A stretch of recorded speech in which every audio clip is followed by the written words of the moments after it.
안녕하세요. 썰처녀입니다. 구독과 좋아요는 썰처녀에게 큰 힘이 됩니다. 오늘의 사연 시작하겠습니다. 저는 두 아이를 키우고 있는 50대 엄마입니다. 몇 년 전 화나기도 하고 어이없기도 하고 이제 와서 생각해보니 웃긴 일들을 이야기해보려고 합니다. 저는 30대 후반까지 독신주의자였습니다.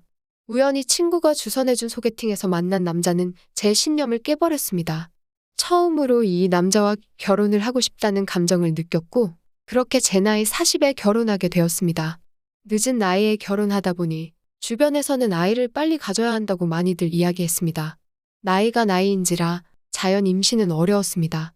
남편과 상의 끝에 우리는 시험관 아이를 하기로 결정했습니다. 여러 번의 실패로 지쳐있을 때쯤 친정에서는 건강이 먼저라며 포기하라고 이야기했습니다. 하지만 시댁은 대를 이어야 한다며 제 몸에는 관심이 없었습니다.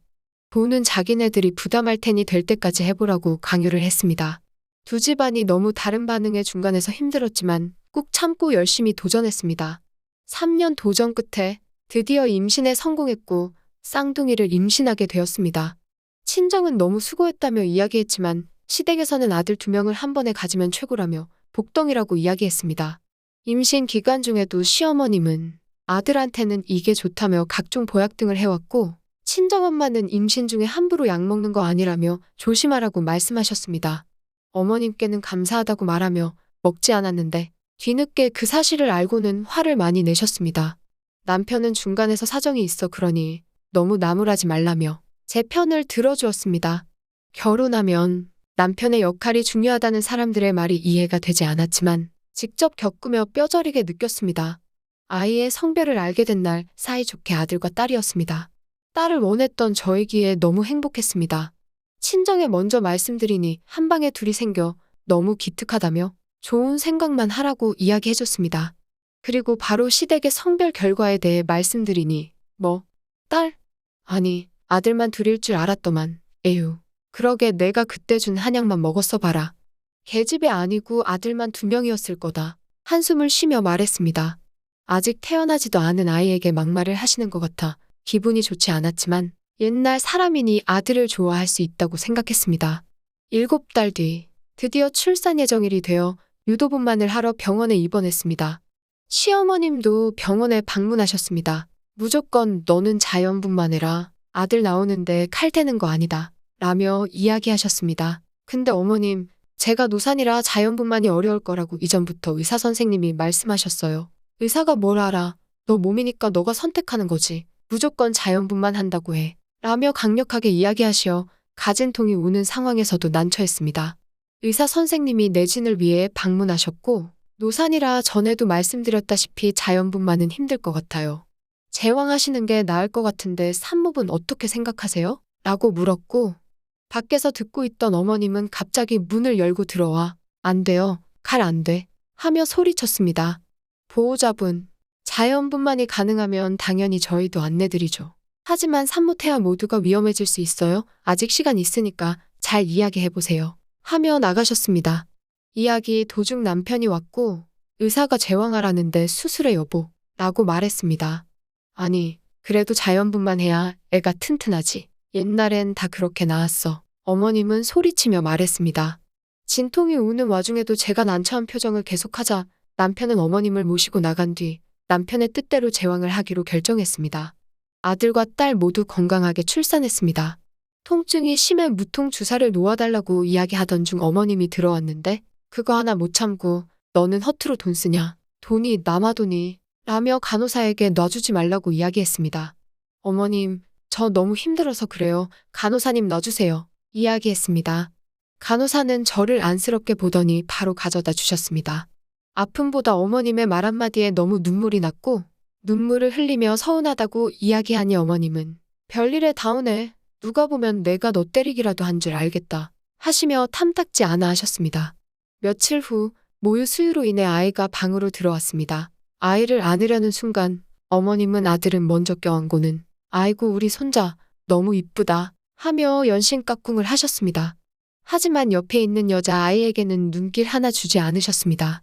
그 모습을 보니 괜히 서운했고 여자아이는 제가 꼭 안아주었습니다.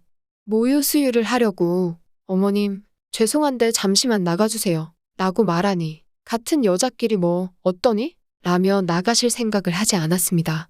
불편하다고 계속 이야기하니 그제서야 나가셨고 나가시면서 아들 먼저 줘라 라고 이야기하셨습니다. 아들 하시는 모습이 너무 미워 딸부터 주었습니다. 모유 수유를 끝내니 다시 들어오셨고 내가 곰곰이 생각해봤는데 엄마는 한 명인데 모유 주는 건 두 명이니까 아들만 모유 수유 주는 게 어떠니? 한 명이라도 제대로 된 걸 먹어야지 라고 이야기하셨습니다. 순간 비교하시는 어머님의 행동에 화가 나 어머님 적당히 하세요. 쓸데없는 소리 하실 거면 집에 가세요. 라고 말했습니다. 어머님은 제가 화내는 모습에 당황하셨는지 너는 어른이 말씀하시면 네 하고 고분고분해야지 성격이 왜 그러니? 말도 안 되는 소리를 했습니다. 그렇게 시간이 흘렀고 아이들은 건강하게 자라 유치원을 다니게 되었습니다. 시댁에 놀러 갈 때면 어머님은 너는 계집애가 왜 이렇게 욕심이 많니? 적당히 좀 먹어라. 우리 손자 거 따 뺏어 먹네 아주? 라고 하는가 하면 여자는 공부도 많이 시킬 필요 없다. 결혼만 잘하면 되는 거야. 라는 고리타분한 이야기만 하셨습니다. 그래서인지 우리 딸은 시댁만 가면 늘 기가 죽어서 눈치를 보는 것 같아. 어머님께 제발 그렇게 하지 말라고 신신당부를 했습니다. 하지만 그 이후에도 시어머님의 비교는 끝이 나지 않았습니다. 하루는 시댁에서 식사 중 아이들이 같이 놀다가 딸이 아들을 밀쳤는데 아들이 울자 그걸 본 시어머님이 딸을 밀쳤고 딸이 넘어지면서 무릎이 까지는 걸 목격하게 되었습니다. 어머님 지금 뭐 하시는 거예요? 아니, 애가 먼저 우리 손자를 밀어서 나도 모르게 그만. 말 같지도 않은 핑계를 대셨습니다. 애들끼리 놀다가 그런 걸 어른이 왜 끼어들어서 애를 다치게 해요. 소리치며 말했습니다. 그럼 우리 손자가 우는데 가만히 있니? 어머님, 우리 딸도 어머님 손녀예요. 제발 차별 좀 그만하세요. 소리치니 내가 언제 딸 낳으라고 했니? 네가 딸 낳아놓고 누구한테 차별 소리야. 라며 대꾸하셨습니다. 어머님, 자꾸 이러시면 저 시댁에 아예 안 올 거예요? 그렇게 아세요? 라고 대답하니 너랑 딸은 필요 없어. 우리 손자만 오면 된다 나는. 제가 안 오는데 어머님 손자도 당연히 안 오죠. 말한 뒤 아이들을 데리고 집을 나왔습니다. 남편은 어머님이 다시는 그러지 못하게 말하겠다고 했습니다. 그 말을 믿기 어려웠습니다. 남편을 이기는 사람이 어머님이라는 걸 너무 잘 알기 때문이죠. 당신도 봤지? 시댁에 가면 우리 딸이 얼마나 힘든지 보인다고? 옛날 사람이라서 아들 하는 건 이해하지만 이렇게 계속해서 비교하는 건 아니잖아. 난 더 이상 이런 집안에서 우리 아이가 자라는 걸 보고 싶지 않아. 라고 이야기했습니다. 남편은 자기가 확실히 중간에서 정리하겠다고 호언장담을 했습니다. 그 이후 중간중간 아이들과 시댁에 방문했는데 아직도 아들을 더 좋아하시지만 딸도 가끔 챙겨주는 걸 보았습니다. 그래, 조금씩 변해가시겠지 생각했습니다.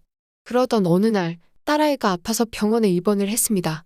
어쩔 수 없이 아들을 시어머니께 맡겼고 어머니는 손자와 계속 있을 생각에 좋아하셨습니다. 그렇게 병원에서 딸아이를 보살피는데 남편에게 전화가 왔습니다. 어머니 집에 불이 났다고 하는 겁니다. 너무 놀라 우리 아이와 어머니는 무사하냐고 말하니 다행히 둘은 빨리 대피해서 건강엔 이상 없다고 말했습니다. 딸을 잠시 친정엄마께 맡기고 시어머니가 계신 곳으로 갔습니다. 어머니는 씩씩거리며 손자를 쳐다도 보지 않았습니다. 왜 그러냐고 남편에게 물어보니 어머니 방에 돋보기가 있었는데 아들이 가지고 놀다가 불을 냈다고 했습니다.